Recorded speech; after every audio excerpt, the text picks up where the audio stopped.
実験大好きエミネウです。今回はね、シーズン真っ只中ドカーンと発生する e スポ弱者の味方かどうかっていうのをね、ちょっと調べてみました。まさにね、ハム業界の下克上、ボロ設備でも結構飛ぶっていうんですか、人気のない QTH、これもねちょっといろんなご意見あると思うんです。そんなに C 級出しても人気ないんですけどね、 e スポが出た時だけはやっぱりだいぶ立場が違うというんですか。 e スポなぜ飛ぶのか、この飛ぶっていうのはいろんな意味合いがあるんですけどね、C 級出しても取ってもらえるっていう意味合いでの飛ぶっていう表現にさせていただいてるんですけど、なぜ飛ぶのかっていうのをねちょっと考えていきたいと思います。聞いていただくと分かると思うんですけど、ノイズが全体的に少ない7メガを中心に59でも信号を取ってもらえんぞっていうようなねお話、ちょっと動画で作成させていただいたんですけど、その時のね一番のネックになっているのがノイズが多い時は非常にね不利だっていう話をしてたんですけど、 e スポはねバンドが開けますと平均的にはノイズ少ない方向じゃないかなと思います。各局の信号が強い、やっぱり強いですよね。弱い信号も当然あるとは思うんですけど、結構ガンガン入ってくるのがね e スポの特徴じゃないかなと思います。結構ね強い、よく穴がねやっぱ59プラス 20dB、いやいや 40dB とかね、もう針が張り付いてますとかっていうね、結構ねそんなこと e スポではね皆さん経験されてるんじゃないかなと思います。最近ね、あんまり聞かなくはなって、私も以前はやってたんですけどね、まさにね QRP、私の持っている QRP はね 5W じゃなくて本当はね 10mW、 いやいや 100mW でもね本当にね e スポ出ると500キロ1000キロ飛んじゃうっていうんですか。まさに e スポはね要電波が飛ぶっていう事例でね、 QRP で楽しんでた時代もね結構楽しまさせていただいてたような形になっております。その様子ね、大した e スポじゃないんですけど、ちょっとだけね動画撮っておりますんで見ていただければと思います。本日はねこのような形で非常にね各局さん出てこられて21メガもね騒がしいですね。で一番のポイントはね、やっぱこういう形でノイズが少ないっていうんですかね。やっぱりノイズが少ないね時は非常に e スポでもねよく飛ぶっていうんですか。で各局もねもう本当にこんな形ですね。もうプラス 10dB とかね 20B 降ってきてますんでね、結構これはね楽しめる部類のね e スポじゃないかなと思います。いやね、本当にノイズがね少なくて信号がガツンと来てる時がね一番飛ぶようなねタイミングじゃないかなとか思っております。どうだったでしょうか。やっぱりねもう皆さんよう分かってると思うんですけど、やっぱりノイズが少ないで、とにかく各局の信号が強い、まさにメリット5っていうんですか、とにかく歯切れがよく信号が聞こえてくるっていうんですか。でやっぱりね59プラス何 dB って今回はねそんなにそこまでの強い e スポじゃなかったんですけど、有利に 20dB 以上振ってる局長さんもおられたんでね、ぼちぼちの e スポじゃなかったんじゃないかなと思います。でなぜね弱者が強い下克上、これをねわざわざ書かせていただいたかっていうのをねちょっと簡単に説明させていただければと思います。まずね e スポの場合は打ち上げ角度が高いアンテナが優位だと。高いって珍しいんですけどね、普通ですね打ち上げ角度の低いアンテナ、特にね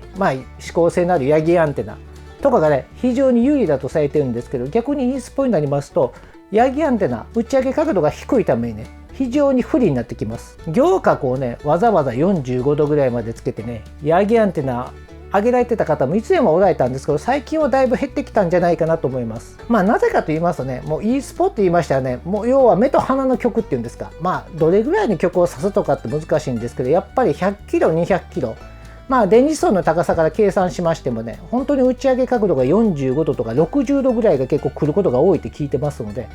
普通ねヤギアンテナですと打ち上げ角度っていうのは数度とか10度以下ですので、打ち上げ角度の低いアンテナよりも高いアンテナ、指向性がないアンテナの方がねはるかに電波が強いというのもね、やっぱりe スポ独特の電波特性によってね発生しているんじゃないかなと思います。電波が拡散する、これはねヤギアンテナとかお持ちの方回したら分かると思うんですけど、本当にね e スポど真ん中になりますとよくあるのがどこに回しても信号聞こえるっていうんですか、もう強弱がほとんどなくて四方八方から聞こえるっていうご経験された方結構多いんじゃないかなと思うんですけどね、雲状のものが周りに立ち込めて乱反射をしているような形にもなってくるのでね、指向性あってもねあんまりメリットがないっていうんですか、結果的に指向性があるアンテナ、普通ですとねこれが有利な条件なんですけど、逆に今回指向性があるヤギアンテナがね e スポが出ると非常に不利になるっていうのもね、偏波も関係ない。よくありますのがね、水平変波の代表であるダイポールとか、普通のヤギアンテナも大体皆さん水平で使ってると思うんですよ。50メガまでは。GP はね、垂直っていうんですか。縦ですので、通常ね、グランドウェーブ、直接波ですとね、ヤギアンテナ、水平と垂直の差って言ったら、大体 10dB どころか 20dB っていうんですか。S メーター4つや5つぐらいの差になって現れてくることが多いんですけど、イースポはね、もう変波がぐるぐる回ったりぐじゃぐじゃになっているので、意外とね、水平変波、垂直変波が全然合わなくてもあんまり関係がないんじゃないかなと思います。で、その結果なんですけどね、ヤギより GP の方が結果的にね、運用してても信号が強いことが結構多い。これもね、OM 各局もすでにいやいやもうイースポ用に GP 上げてるよっていう局長さん結構多いんじゃないかなと思うんですけどね、50メガあたりでも。意外とね、50メガ、6L のヤギなんかよりもね、普通の4分の1ダムダーぐらいの GP の方がね、イースポには強いことが結構多い傾向かと思います。各局の人気度っていうんですか。人気度も五分五分。まあこれもね、人気度って結構微妙な表現だと思うんですけど、色出してみたんですけども、沖縄なんか見てもらったらそうですよね。こんだけのサービスエリア、我々から見るとこっちに対しては点ですから、やっぱり絶対的なね、ハム人口が全然違うっていうんですか。北海道も一緒ですよね。まあ北海道ね、国土が広いって言うても分布のこととか局数考えたら、やっぱりね、まだやっぱり本州の方が多いですので、やっぱりね、北海道有利。小笠原諸島なんか言ったらもう横方向がありですからね、全く我々勝ち目がないような状況じゃないかなと思います。イースポが出ますと近距離通信が多くなってきます。だいたい100キロから400キロぐらいがだいたい指すんじゃないかなと思うんですけどね、まあそれはいろんなパターンが合うとは思うんですけど、100からね400キロ、これを考えますと、要は我々 3A から見るともうこんだけのエリアっていうんですか、まあ人口密度も合うと思うんですけど、結構ねサービスしてくれるお互いの立場がほぼ 50-50 じゃないかなと思うんです。お互いにね、やっぱハム人口が均衡している。やっぱり皆さんね、ワッチに回るか CQ 出すかっていうと、やっぱり CQ 出す方が結構増えてくるので、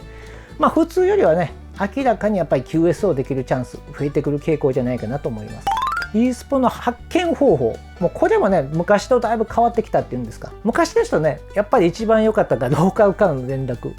電話連絡含めてね、2メーターとかでも今開けてるぞ、早く20とか50聞けみたいな形でね、ローカル局のね、この情報が一番ね、精度高かったんじゃないかなと思うんですけど、最近ですとね、宇宙天気予報センター、こちらの方でね、いろんな情報がね、リアルタイムに上がってるんじゃないかなと思います。古典的なのが国内イオノゾンで、これ昔から使われているシステムですけどね、測定箇所からこう垂直方向に電波をバーッと出して、まあこんな形になってますよと。でまさにこれがそうですよね、イースポ。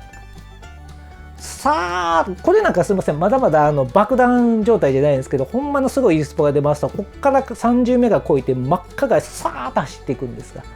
これがねイースポの一番の事例だと思います。このイオドロネについてはね結構歴史があるんで、ぜひともね YouTube の太陽と電波っていうタイトルで検索していただいたら分かると思うんですけどね、確か6分28秒頃に結構ね、昔の KDD さんがこのイオノドロネを使って国際通信している様子をね、動画としてアップされてますんで、それをね、見ていただければ、この時代から活用されているっていうのがね、結構わかるんじゃないかなと思います。最近ですね、イオノドロネっていうのはね、やっぱ測定している箇所が圧倒的に少なくので、やっぱり精度がある意味低いっていうんですか。ですので最近流行しているのがね、GPS 全電子数マップっていうやつなんですけどね、もともとはこの GPS の精度を上げるため、よくありますよね、地震とかが発生すると3センチ動きました、1センチ地盤が動きましたって。本来なんで GPS 誤差が大きいかと言いますとね、 GPS 電気層とか電子が増えてくると電波が遅れてくる特性があるっていうんですか。それを補正するために日本各地全世界に基地局っていうのがあるんですけど、最近ねその電波の遅れを計算によってこの電子の密度が分かるようになってきて、それをね数値化してね、地震予知とかね、地震が発生した直後こんなに電磁層密度が上がってますみたいな形でね、結構これもね論文いっぱい上がってますので、時間がある方はね見ていただければと思います。まさにねこれがね e スポ発生の時でね、ここもね論文抱えている方も多いんで、ぜひともね、私なんか素人ですからあんまり言うてもあれだと思うんですけど、要は電子密度が雲のようにこう急に変化していって、それがもこもこもこもこ動いていってますので、大体それが e スポやとされてます。イオノゾンデではね全国4カ所点のポイントなんですけど、こちらのね情報ははるかに面にの情報ですので、ある意味こっちは無併記しながら見ないと、3エリアは全然ねある意味対応してませんので、これを見とかないとねチャンスを逃してしまうような感じになっております。こういうような情報とか、ローカルとかねいろんな見ればいいんですけど、ネットで簡単に見れますので、運用前にちょっと見ておくとね参考になるんじゃないかなと思います。でも最後はやっぱり運用してみないとねわからないのが e スポじゃないかなとは思っております。でまとめの方なんですが、アマチュア的な立場ですとやっぱり e スポシーズンあらゆる面でね下克上が起こってますので、ある意味平等な条件でアマチュア無線を楽しむことが本当にできるんじゃないかなと思います。まさにね e スポシーズンワッチをしようで、やっぱりね皆さん開けたら積極的に CQ も出されたらいいと思います。 CQ もぜひともね出していただいて、まさにね最近各 YouTuber の方もねこの e スポ取り上げられてるとは思うんですけど、冷静に考えてもね本当にいつも飛ばないのに今日だけ飛んでるのかなっていうのが e スポですので、ぜひともねこの体験していただければアマチュア無線の楽しみ倍増するんじゃないかなと思っております。まさにねゼロエリアの